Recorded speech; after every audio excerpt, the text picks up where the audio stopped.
Hello, my name is Sam Cooper, and this is my presentation on gender in the body language of power and sexual harassment in the workplace. I chose this topic because for the last year or so, I've been really interested in women's rights. It all started my senior year of high school when we watched the movie Iron-Jawed Angels in my American film history class. I was inspired by all that Alice Paul was willing to do to try and get equality for women. I then gave a speech about women's rights at my local Rotary Club, and for my youth group justice project, I chose women's rights.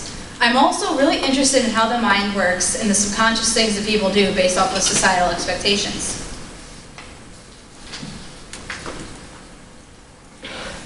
What did the researchers in this did they do? It was very centered around participant observation.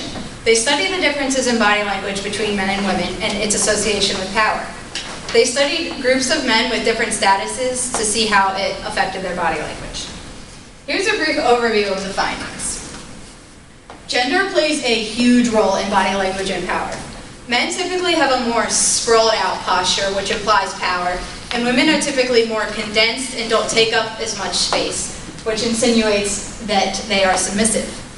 Men and women are typically judged and looked down upon and don't follow gender if they don't follow gender rules. And within groups of men, those with a higher status typically have a masculine posture, and those with a lower status have more of a feminine posture. Andy Yap was a psychologist who studied whether expansive body posture increased people's sense of powerfulness and entitlement. It did. He determined in a lab experiment that people who were prompted to take up more space were more likely to steal, cheat, and violate traffic laws in a simulation.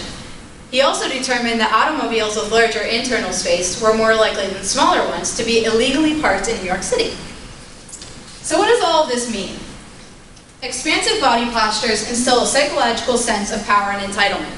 The fact that this behavior is gendered may help explain why gender inequalities persist, and it may help explain some men's beliefs that they have earned these unearned privileges. The comparison article I read was called Sexual Harassment, Workplace Authority, and the Paradox of Power. I found it in the Mount Union online database. It's not about exactly the same thing as my first article, but it does reinforce the ideas of gender inequality. Here's a brief overview. Typically, men are considered dominant in the workplace, and women are considered subordinate. Women typically receive the most harassment, but sometimes men do as well. Women in higher status positions are actually more likely than women in lower status positions to get harassed because they're breaking gender rules. And women are more likely to hit the glass ceiling and not be able to move up in the company, and men who are stuck in quote-unquote feminine jobs are pushed toward the glass elevator. This chart shows the different types of harassment. As you can see, male on female is clearly the most frequent, and it is usually done by a coworker or a client. Similarities between the articles include that men typically consider themselves superior over women, and acting in a way that is atypical of your gender is met with disapproval and judgments. Differences between the articles include that the first article talks about gender and body language and its association with power, whereas the second article really takes body language out of it and just talks about gender and power. And also that the second article talks about sexual harassment. Sociologists would be interested in examining the interactions between males and females that are explored in this study, the idea that gender has a great impact on the day-to-day interactions between males and females, and determining why society puts so much prestige on being masculine over feminine, and whether that has historically always been true. This topic definitely needs to continue being researched. The fact that men subconsciously show power in their body posture shows that society has molded their minds to believe that men are superior to women. This type of thinking is only going to cause it to be harder for women to move up in the workplace and cause social tension for men that are stuck in feminine jobs.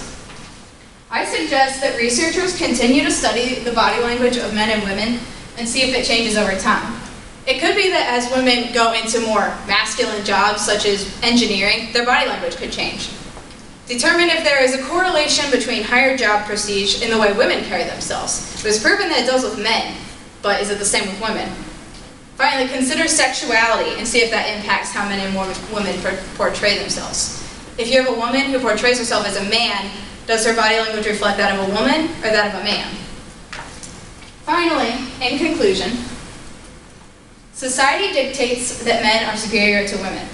Women are more likely to be sexually harassed, but men do get harassed as well. And finally, gender inequalities are very real. Thank you. Do you have any questions?